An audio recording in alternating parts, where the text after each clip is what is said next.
नमस्कार, दिल्ली न्यूज में आपका बहुत बहुत स्वागत है। चलिए देखते हैं आज की 25 फटाफट काम की और महत्वपूर्ण बड़ी खबरों को। पर इससे पहले वीडियो को लाइक करना बिल्कुल ना भूलें। प्रदूषण के प्रचंड होने पर लगने वाले ग्रैब 3 के नियम में हुए बदलाव। दिल्ली में प्रदूषण बढ़ने पर लगने वाले ग्रैब 3 की पाबंदियों में कुछ राहत दी गई है। Commission for air quality management ने इस बार ग्रैब 3 में लगने वाली पाबंदियों में कई बदलाव किए गए हैं। हालांकि इसके बावजूद धूल बढ़ाने वाली गतिविधियां नहीं की जा सकेंगी। आशंका है कि इस बार दिवाली से कुछ पहले ही प्रदूषण का स्तर बढ़ सकता है। AQI लेवल 401 से 450 होने पर हालात ग्रैब 3 लगाने के भी बन सकते। महाराष्ट्र और झारखंड में आप लड़ेगी चुनाव, जाने क्या है पार्टी का प्लान। महाराष्ट्र और झारखंड विधानसभा का चुनावी बिगुल बज चुका है। राजनीतिक पार्टियां चुनाव की तैयारियों में जुटी हैं। इस बीच आम आदमी पार्टी से जुड़ी खबर सामने आई है। पार्टी ने चुनाव लड़ने को लेकर अपना रुख साफ कर दिया है। सूत्रों का कहना है कि आम आदमी पार्टी के महाराष्ट्र और झारखंड विधानसभा चुनाव न लड़ने की संभावना है। आम आदमी पार्टी दिल्ली चुनाव पर अपना पूरा फोकस रखना चाहती है। 1600 टन प्याज दिल्ली ला रही कांदा एक्सप्रेस, जल्द मिलेगा फायदा। सरकार त्योहारों के मद्देनजर प्याज की बढ़ती कीमतों को नियंत्रित करने के लिए बफर स्टॉक से 1600 टन प्याज पहली बार महाराष्ट्र से दिल्ली तक रेलवे के जरिए पहुंचाएगी। प्याज के लिए रेल का इस्तेमाल किए जाने की यह पहली पहल होगी।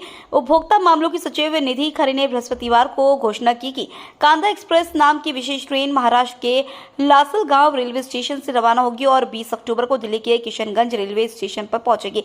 इससे आम लोगों को प्याज की कीमतों में कुछ राहत मिल सकती है। UGC नेट रिजल्ट ugcnet.nta.ac.in पर जारी। UGC नेट रिजल्ट का इंतजार खत्म हो गया। NTA की ओर से UGC नेट एग्जाम का रिजल्ट जारी कर दिया गया है।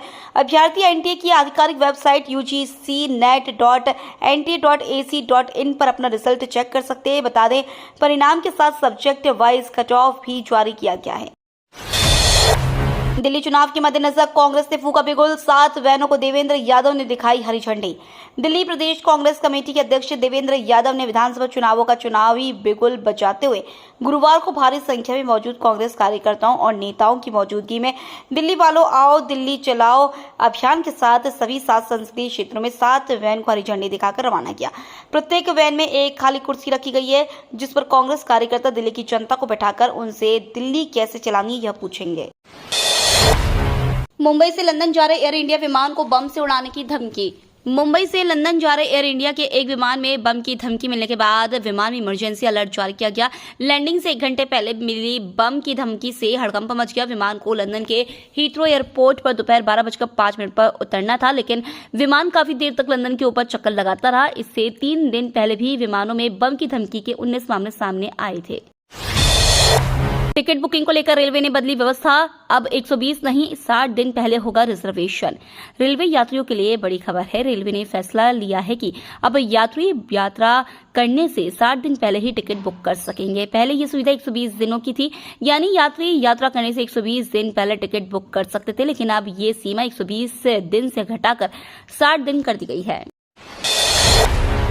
दिवाली से पहले ही दिल्ली में खतरनाक लेवल पर पहुंचा AQI। राजधानी दिल्ली में प्रदूषण का लेवल दिवाली से पहले ही खतरनाक लेवल पर पहुंच गया है। आमतौर पर दिवाली के बाद दिल्ली की हवा खराब होती है, लेकिन इस बार सर्दियों की दस्तक से पहले ही प्रदूषण काफी बढ़ गया है।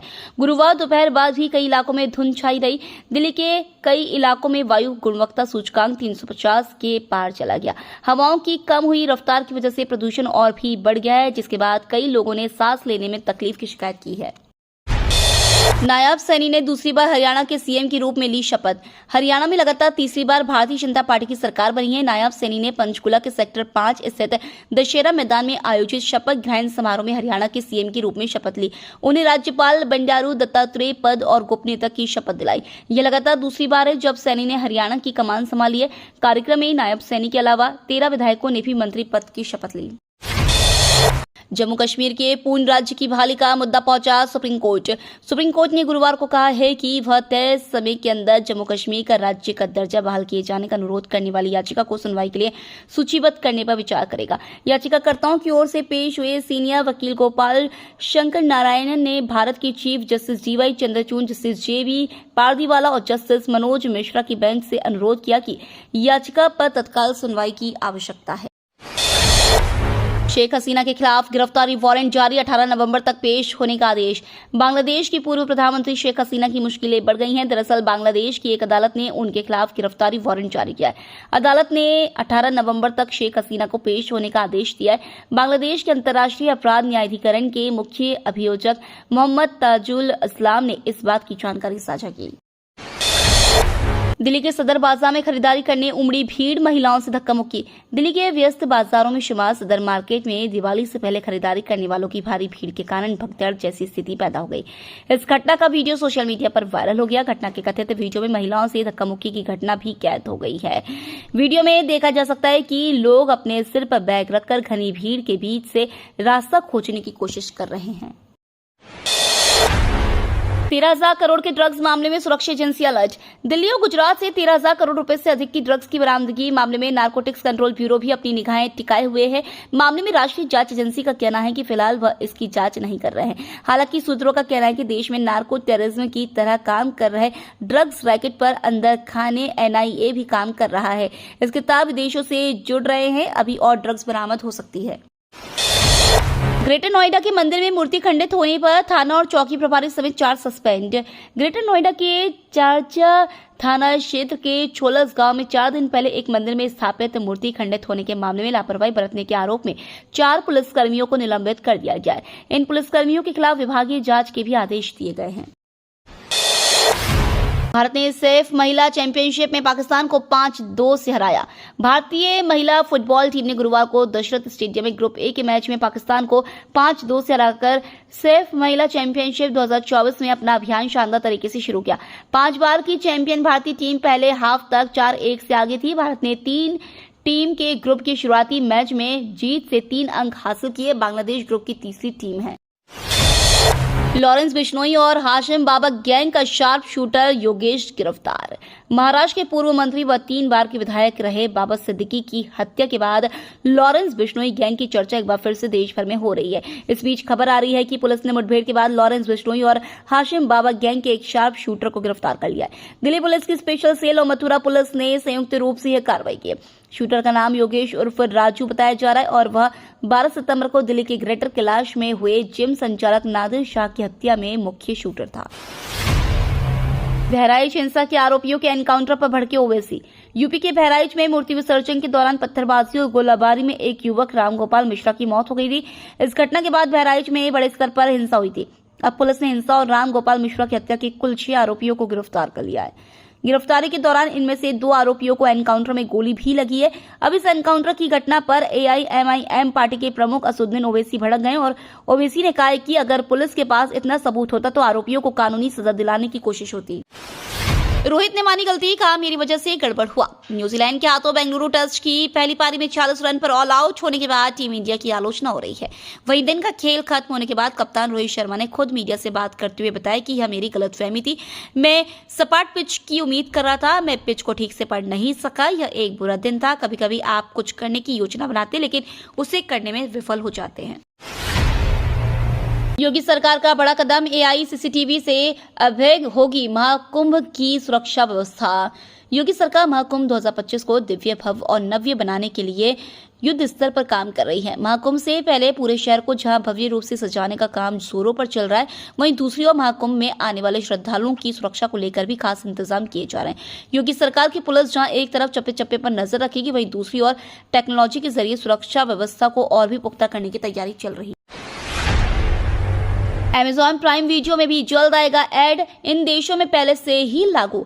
Amazon प्राइम भारतीय यूजर्स को झटका देने वाला है। Amazon ने घोषणा की है कि वह राजस्व बढ़ाने के लिए अगले साल से अपने प्लेटफॉर्म पर विज्ञापन दिखाएगा। एड फ्री कंटेंट के सब्सक्रिप्शन की लागत अधिक होगी। इसके लिए रेट लिस्ट जल्द ही जारी किया जाएगा। प्राइम वर्तमान में ऑस्ट्रेलिया, कनाडा, US, UK और अन्य देशों में यूजर्स को विज्ञापनों के साथ सामग्री प्रदान करता है।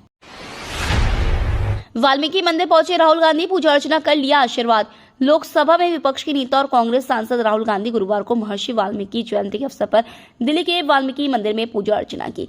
पार्टी ने मंदिर में पूजा कर रहे राहुल गांधी की तस्वीरें साझा करते हुए सोशल मीडिया प्लेटफॉर्म X पर लिखा, नेता विपक्ष राहुल गांधी ने भगवान वाल्मीकि मंदिर में पूजा अर्चना कर प्रभु का आशीर्वाद प्राप्त। सलमान खान की एक्स ने लॉरेंस बिश्नोई को जूम कॉल के लिए किया इनवाइट। सलमान खान और लॉरेंस बिश्नोई के मामले में अब एक्टर की एक्स गर्लफ्रेंड की एंट्री हो गई है। बॉलीवुड स्टार सलमान खान की एक्स गर्लफ्रेंड सोमी अली ने गैंगस्टर लॉरेंस बिश्नोई को जूम कॉल के लिए इनवाइट किया और उसका पर्सनल नंबर भी मांगा। उन्होंने अपने सोशल मीडिया अकाउंट पर एक पोस्ट कर सभी को चौंका दिया है, क्योंकि बिश्नोई ने खुलेआम सलमान खान को मारने की धमकी दी है। दिल्ली में इंश्योरेंस पॉलिसी के नाम पर चल रहे हैं ठगी का खेल। राजधानी में एक शख्स के पास इंश्योरेंस पॉलिसी के जरिए हाई रिटर्न की कॉल आई। एक साल में 4,05,000 रुपए इन्वेस्ट कर 20 लाख रुपए दिलाने का वादा किया। 7 अलग अलग कंपनियों की पॉलिसी करवा दी। एक साल बाद मैच्योरिटी रकम नहीं मिली तो ठगी का असली खेल शुरू हुआ। पीड़ित से फाइल चार्ज और फाइल मॉडिफिकेशन के नाम पर लाखों रुपए ऐंठ लिए। पीड़ित से जब और रकम मांगी जाने लगी तो उन्हें पूरा खेल समझ आ गया, जिसके बाद सेंट्रल जिला साइबर पुलिस ने ठगी का मुकदमा दर्ज कर लिया है। दिल्ली में 6 दिवसीय अंतर्राष्ट्रीय नृत्य महोत्सव का हुआ आगाज। संगीत नाटक अकादमी ने पूसा के एपी शिंदे हॉल में अंतर्राष्ट्रीय भारतीय नृत्य महोत्सव का आगाज किया। इसका उद्घाटन संस्कृति और पर्यटन मंत्री गजेंद्र सिंह शेखावत ने किया। इस दौरान उन्होंने इसे भारतीय नृत्य की भव्य परंपरा का जश्न मनाने वाला महोत्सव बताया।